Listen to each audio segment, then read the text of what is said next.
2 hektar lahan kosong milik warga di Desa Parit, Indralaya Utara, Kabupaten Ogan Ilir terbakar Senin siang kemarin. Api mampu dipadamkan petugas gabungan melalui jalur darat dan udara. Setelah dipadamkan, pembasahan kini dilakukan untuk mengantisipasi munculnya kembali titik api.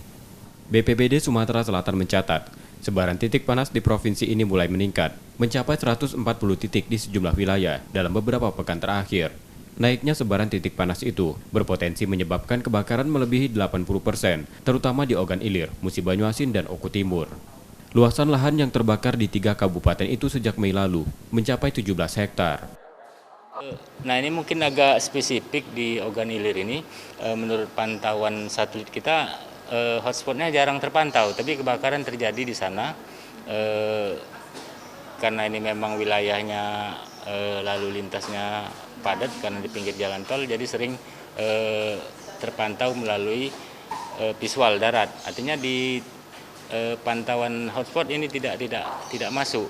Nah, tapi melalui darat ataupun patroli udara sering terpantau kebakaran dan sudah kita lakukan tindak pemadaman, baik itu pemadaman darat maupun pemadaman udara.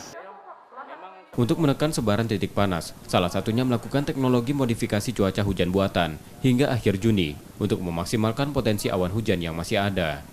Reski Oktora, Muklas Diferensial, Kompas TV, Palembang, Sumatera Selatan.